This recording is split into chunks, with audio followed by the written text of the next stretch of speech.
আমরা এখনো আশাবাদী যে আমাদের জেলাতে যারা এখনো তৃণমূল কংগ্রেস করছে তারা মমতা বন্দ্যোপাধ্যায়কে দেখেই তৃণমূল কংগ্রেস করে এবং আগামী দিনে মমতা বন্দ্যোপাধ্যায়ের সাথেই তারা তৃণমূল কংগ্রেস করবে। আগামী দিনে তৃণমূল কংগ্রেসের কর্মসূচি ও সাংগঠনিক কৌশল নির্ধারণ করতে রবিবার বালুরঘাটের সুবর্ণতট ভবনে বৈঠক করলেন কালীঘাটপন্থী তৃণমূল নেতৃত্ব। বৈঠকে আগামী দিনে মিটিং মিছিল সহ বিভিন্ন কর্মসূচি কিভাবে করা হবে তা নিয়ে বিস্তারিত আলোচনা হয়।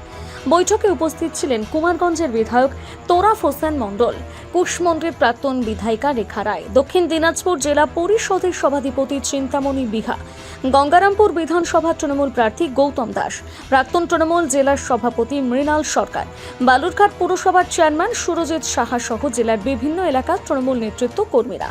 বৈঠক শেষে নেতৃত্বের তরফে জানানো হয় এবার থেকে জেলা স্তরের পাশাপাশি সরাসরি ব্লক স্তরেও মিটিং ও মিছিল করা হবে।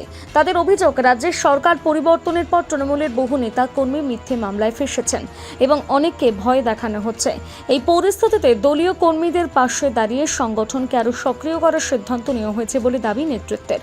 তবে দক্ষিণ দিনাজপুরের তৃণমূল রাজনীতিতে গোষ্ঠী সমীকরণ নিয়ে এদিনের বৈঠক তাৎপর্যপূর্ণ। জেলার বর্ষিয়ান তৃণমূল নেতা তথা হরিরামপুরের বিধায়ক বিপ্লব মিত্র বর্তমানে ঋতুব্রত বন্দ্যোপাধ্যায় পন্থী তৃণমূলের রাজ্য সভাপতি। ফলে বিপ্লব মিত্রের বিরোধী শিবিরের একাধিক নেতা এদিন একই মঞ্চে উপস্থিত ছিলেন। সম্প্রতি বালুরঘাটের সাংসদ তথা কেন্দ্রীয় মন্ত্রী সুকান্ত মজুমদারের প্রশংসা করতে শোনা গিয়েছে বিপ্লব মিত্রকে। সেই প্রসঙ্গ টেনে এদিন বিপ্লব মিত্রকে কটাক্ষ করেন মমতা বন্দ্যোপাধ্যায় পন্থী তৃণমূল নেতৃত্ব। এই প্রসঙ্গে কুমারগঞ্জ বিধানসভার তৃণমূল বিধায়ক তোরাফ হোসেন মণ্ডল বলেন, জেলার বিভিন্ন ব্লক থেকে আমরা সবাই সমবেত হয়েছি যে বিগত এপ্রিলের 4 তারিখে নির্বাচনের পর আমাদের দল পরাজিত হয়েছে।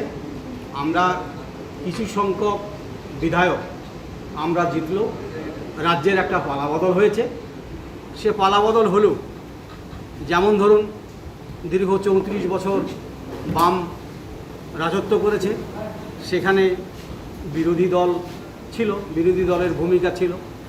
আজকে আমরা দীর্ঘ 15 বছর তৃণমূল কংগ্রেস বাংলায় আমরা শাসন করেছি, বাংলায় অন্যান্য দল বিরোধী ভূমিকায় ছিল। আজকে বিজেপি বাংলায় ক্ষমতা দখল করেছে, যেভাবে হোক তারা ক্ষমতা দখল করেছে। আমরা তৃণমূল কংগ্রেস বিরোধী ভূমিকায় আছি। আমরা বিরোধী ভূমিকায় তৃণমূলের যে কাজ, সে কাজটা যাতে আমরা করতে পারি। যেমন কোথায় মানুষ কি পাচ্ছে না বিভিন্নভাবে, আজকে ধরুন বিভিন্ন গ্রাম পঞ্চায়েতের নির্দিষ্ট কাজ সম্পর্কে তারা কাজ করতে পারছে না, সেগুলো আমরা অবহিত হওয়ার পর আমরা আমাদের নির্দিষ্টভাবে আমরা আমাদের ডিএম বিডিওকে আমরা সে কথাটা জানাবো। এবং আমি মনে করি, আমাদের দলও মনে করে যে মানুষ বিজেপিকে রায় দিয়েছে, 3 মাস হয়েছে, তাদের আমরা সুযোগ দেব যে তারা আরও সময় ধরে কাজ করুক, মানুষের ভালো করুক, এইটা আমরা আশা করি। এই প্রসঙ্গে জেলা পরিষদের সদস্য তথা প্রাক্তন তৃণমূল জেলার সভাপতি মৃণাল সরকার বলেন, স্ট্র্যাটেজি বলতে আমরা মূলত জেলার সমস্ত স্তরের যারা জনপ্রতিনিধি রয়েছে, যারা ক্যান্ডিডেট ছিল বিগত বিধানসভায় এবং মূল যারা নেতৃত্ব ছিল বিভিন্ন ব্লক স্তরে, তাদেরকে সবাইকে ডেকে আমরা আগামী দিনে যে রাজনৈতিক পরিস্থিতি জেলা জুড়ে চলছে সেটাকে কীভাবে মোকাবেলা করা যায়, সাংগঠনিকভাবে আমরা কতটা শক্তিশালী হই এবং বিভিন্ন ব্লকে আমাদের সাংগঠনিক মিটিং মিছিল শুরু হবে, সেটা কীভাবে করা যায় সেই বিষয়ে আমাদের একটা সাংগঠনিক আলোচনা সভা ছিল। আচ্ছা, কোনো কমিটি তৈরি করছেন? না, আমাদের কমিটি এখনও নেই।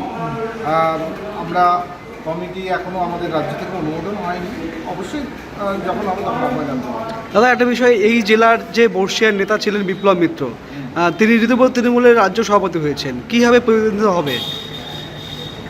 উনি আপনারা দেখেছেন এর আগে উনি 3 মাস হলো প্রায় রাজ্য সভাপতি না কি হয়েছে আমাদের জানাও নেই।